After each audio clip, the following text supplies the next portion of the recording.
Jadi kita ini Pak masuk surga bukan karena ibadah kita, tapi karena apa? Karena rahmat Allah Subhanahu wa taala.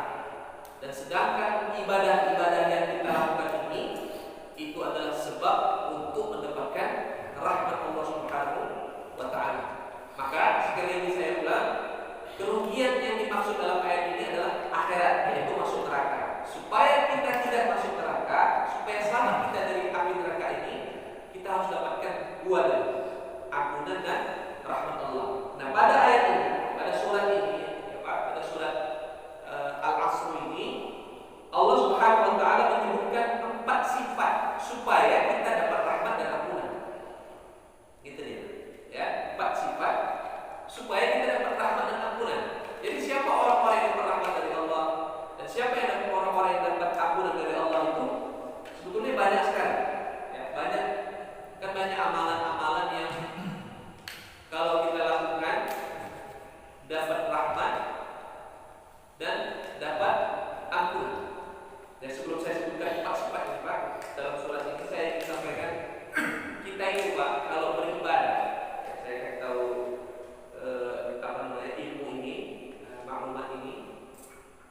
Setiap ibadah yang kita lakukan itu, kalau bahasa kita ini ganjarannya, rewardnya, keutamaannya, kalau dalam bahasa hadisnya atau fikihnya itu namanya fadilahnya. Itu 5. Ada 5 macam. Jadi kalau kita beramal soleh, kalau suatu ibadah, yang kita dapatkan itu bukan satu saja, bukan satu macam, tapi ada 5 macam. Kurang-kurangnya ada 5. Yang pertama, sebutnya secara singkat, supaya kita termotivasi dalam beramal soleh. Nanti ada kaitannya dengan surat ini harus disampaikan. Yang pertama adalah kalau kita beramal soleh, ini yang paling ringan dulu, kita dapat pahala. Ya, kita dapat pahala. Kalau ini sudah pasti, paling mudah dipahami. Dan pahala itu pun terbagi 2 dia. Ada yang jumlah dan ada yang besar. Yang si pahala itu sifatnya jumlah dan sifatnya besar atau kecil. Ya, contohnya kalau pahala itu jumlah, contohnya ini ya. Tadi rakaat kedua saya baca juga surah Al-Baqarah itu tentang ini, pahala itu dia jumlah. Allah Subhanahu wa taala sebutkan perumpamaan orang yang bersedekah itu karena dari hamba, seperti dia menanam 1 biji. Seperti dia menanam 1 biji. Kemudian biji itu tumbuh menjadi pohon. Dan pohon itu tumbuh ada 7 cabang. Dan setiap 1 cabang ada 100 buah. Jadi 1 biji itu berubah menjadi 700 buah. Nah, berarti kan dia dilipat gandakan oleh jumlah. Jadi sedekah kita itu Allah lipat gandakan menjadi 700 kali lipat. Gitu dia. Atau yang lain, contohnya adalah dalam hadis riwayat Muslim, Nabi sallallahu alaihi wasallam menyebutkan ada 2 kebiasaan yang apabila dilakukan oleh seorang muslim, maka Allah Subhanahu wa taala berikan dia jaminan masuk surga. Tapi saya sebutkan satu saja kebiasaan ini yang waktu kata Nabi sallallahu, dan kebiasaan ini, 2 kebiasaan ini tidak banyak yang melakukan. Nah, salah satunya apa kata Nabi sallallahu, yaitu membaca subhanallah, alhamdulillah dan Allahu akbar masing-masing setelah selesai sholat pada waktu 10 kali. Selama ini kan kita tahu berapa? 33. Itu ada hadis sendiri. Dan yang 10 juga ada. Nah, jadi boleh kita sekali-sekali kita zikir subhanallah 10, alhamdulillah 10, Allahu akbar 10, dan sekali-sekali boleh 33. Pahala apa namanya? Fadilahnya beda-beda.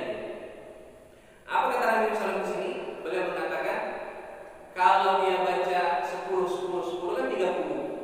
1 hari kan sholat wajibnya itu 5 kali, ya kan? Jadi 1 hari 5 kali sholat kali 30 berarti 5 kali 30 sama dengan 150.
dia menyelamatkan kita dari api neraka. Jadi kalau kita amalkan pahala itu, amalkan amal soleh itu, fadilah keutamaannya nggak disebutkan pahalanya, tapi disebutkan keutamaan yang lain, selamat dari api neraka. Contohnya, saya kasih contoh adalah sholat subuh dan asar berjamaah. Ya, subuh dan asar berjamaah. Dalam hadis Bukhari itu Nabi SAW menyebutkan, la yaljanna ahadun shalla qabla tulu'i syamsi wa qabla ghurubiha. Tidak akan masuk neraka orang yang sholat sebelum matahari terbit dan sebelum matahari terbenam. Sebelum matahari terbit berarti